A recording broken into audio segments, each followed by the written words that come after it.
"When are you leaving, Dad?" He didn't look at me when he said it, just stared at the thermostat on the wall like it personally offended him. I mean, we're kind of full this year. Emma's parents are coming. The kids won't have space.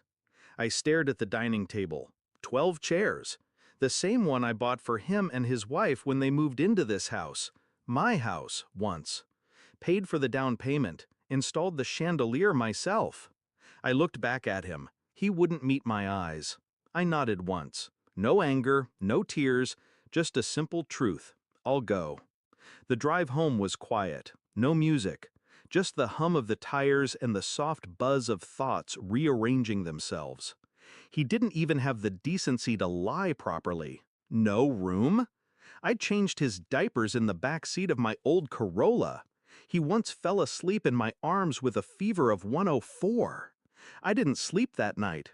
Just sat beside him, watching his chest rise and fall like it held the world.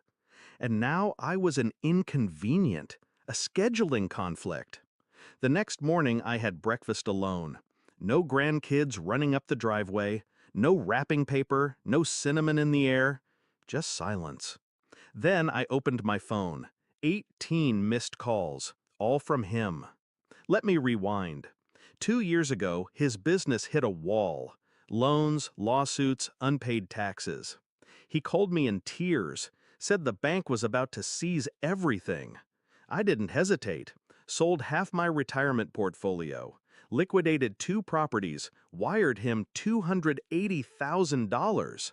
No contract, Dad? He asked. I smiled. Family doesn't need paper. He cried then, hugged me like a boy again. I should have known better. It started slow after that. Calls came less frequently. Holidays became tight.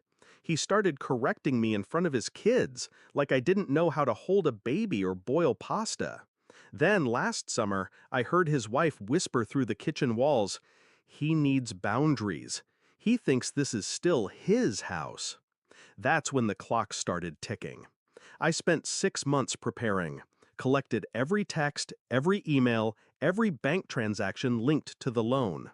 Had the transfer recorded legally with timestamps and witnesses, quietly, through an old law firm I once referred dozens of clients to. Had the house's title searched. They'd refinanced, used my gift as collateral. Idiots. The day after I left their house, I contacted their lender, sent in my documentation, filed an official lien. Then came the real move.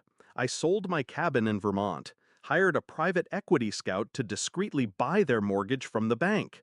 It took 45 days, but money talks. And now, I own their debt.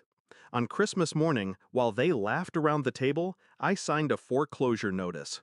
Merry Christmas, son. When he finally showed up at my door, his eyes wild, shirt untucked, I was already sipping tea on the porch. "You can't do this," his voice cracked.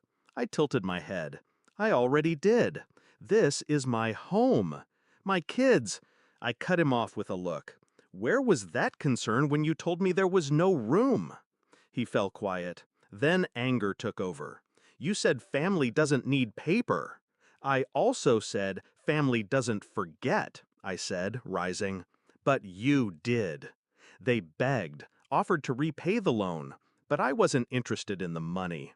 That debt wasn't just financial, it was respect, and he defaulted on both. 2 months later, they moved out. I didn't keep the house, leased it to a lovely couple from out of state, used the proceeds to rebuild my savings, and bought myself a quiet place by the coast.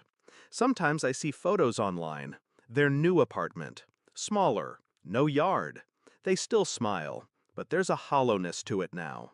And every Christmas since, I get a single card in the mail, no return address, just a child's drawing, and the word sorry. I frame each one, hang them beside the fireplace, because forgiveness is earned. And my son, he's still learning what family really means. Final thought. He thought Christmas was about tables and chairs. He forgot the man who built the house around it. And when he asked me to leave, he didn't realize he was the one being written out.